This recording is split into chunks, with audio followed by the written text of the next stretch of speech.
Hey everybody, what's up? This is the 13 month of being a dad video. So 13 months in the books. Pretty good so far. I was doing a lot of reflecting on the first year of being a dad.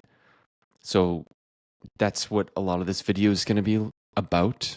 And for sure, amazing experience overall. A lot of the things I've experienced are exactly what other people say, which is you're going to be more tired and stressed than you've ever been, but it's also unbelievably rewarding. That being said, I'm going to talk about a few of the mistakes I've made or lessons I've learned, either through the school of hard knocks or listening to other people along the way, or things I've read over the last year, and that sort of thing. So, the first important thing is to trust your instincts. The general recommendations will change over time with the trends, but if you use common sense and look to evolutionary biology, then I think that's going to give you the most success. So we evolved a certain way, and the further you get away from these natural biological processes, then usually the worse the outcomes are going to be. Obviously, there can be exceptions for certain types of medical interventions or whatever, but generally, kids want to be breastfed. They want to be cared for by their parents and maybe have a few secondary relatives that take care of them and things like that.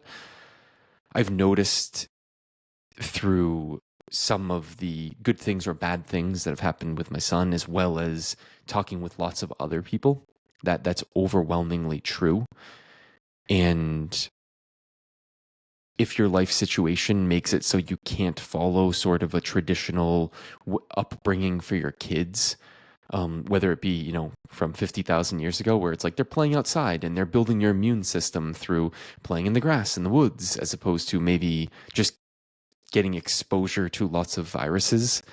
Like, that's obviously not the most ideal way to build your immune system, for example. Or even in our modern society, just, having at least one parent be with the kid most of the time is obviously an ideal thing, but not everyone can do that. So I'm not trying to judge people negatively. I'm just saying that over do like, if you need to do something, that's okay, but just know it's not ideal, as opposed to maybe trying to convince yourself that it actually is. If you can't, then just make the best of it, but don't go around telling everyone that that's the ideal thing to do when you know it's not. Obviously, I'm in a similar situation where clearly not everything I'm doing with my son is what I think is absolutely ideal, because there have to be some sort of compromises made and things like that. But I think just having a mindset of trying to do your best and not mentally and emotionally manipulating yourself into thinking that something that's not ideal is going to create the best outcomes for your kid, given whatever life circumstances and resources and time that you have for each kid that you have. The next thing is that your spouse will likely cause you more stress than your child. Some of that is because the stress that your child causes you will be taken out on your spouse, because it's very hard to get angry at such a small, cute little thing. And some of it is because the stress and anxiety that your partner is experiencing will likely make their personality worse than it normally is. and and that can cause stress in and of itself. So that's the other reason as well. So I think you just have to realize that maybe the first year or two of having a kid, maybe more than a year or two, but certainly the first year or two is going to be a big adjustment period. You need to be patient with your partner and try to support them as much as you can, but each of you is probably looking for more support than you're getting, and you probably don't want to give as much support as your partner is requesting. So there's a big balancing act there, but obviously try your best.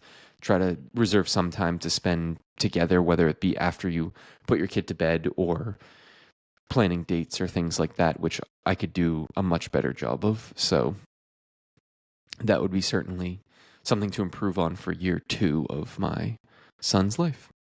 The final thing is to be excited about the evolution and progress of your child mentally, physically, and emotionally, but don't project out too much to adulthood based on the first year of their life. Obviously, things like genetics and their general environment you provide for them will dictate a lot about how your child develops.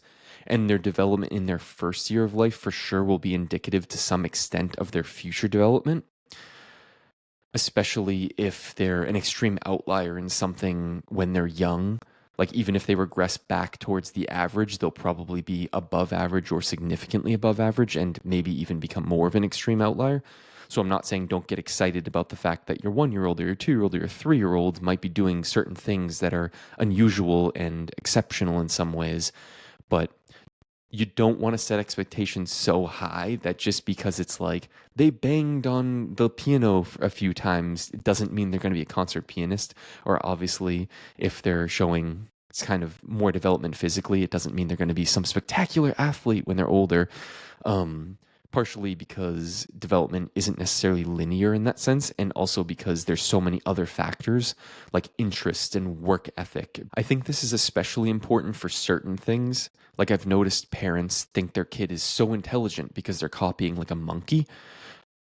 You really need to be careful, because if you just say the same words over and over again to them, or you do certain gestures or things like that, obviously they're going to do those things a lot earlier than other kids. Like, they might wave by, or they might say certain words and you think, oh my God, they've said 10 words and the average kid only says 2 at this age or something.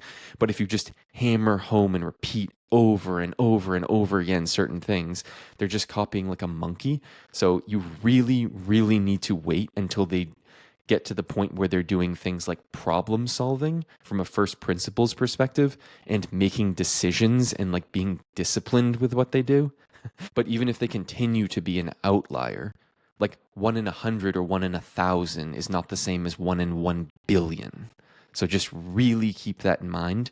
Like, being the third best soccer player in the third grade class basically guarantees that they will not be a professional athlete. No, I'm just kidding. But it's like, if you're in a town with there's 30 kids that play soccer and they're the third best. Okay, well, they're in the 90th percentile. You need to be probably in the 99.999 in order to be like a professional athlete. And that would include playing like the MLS and making $75,000 a year for a few years. Not necessarily being the next Messi and being world class, winning a World Cup and making like hundreds of millions or billions of dollars.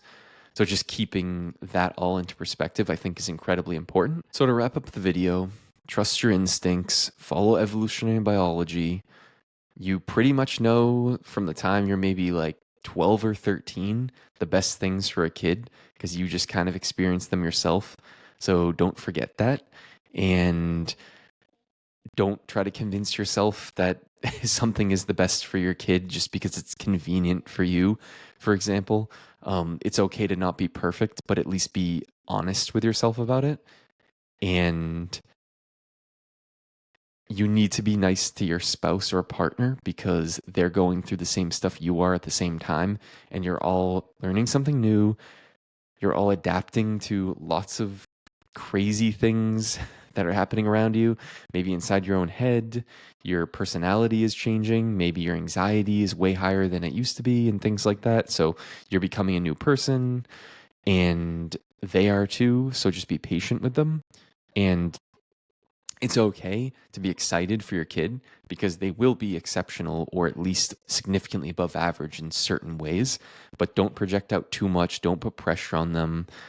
And realize that, there is a lot of development in the first couple of years. So they're going to be about half their adult height when they're 2, and they're going to have, their brain is going to be significantly developed by the time they're 2 or 3 years old and things like that. So I'm not saying don't ever be excited about your kid doing something interesting, but just make sure you're looking at it from a healthy, balanced perspective, and don't go too crazy, and only tell people who care about your kid the interesting things that they're doing, because even if it is really cool and exceptional, it doesn't mean that everyone wants to hear it.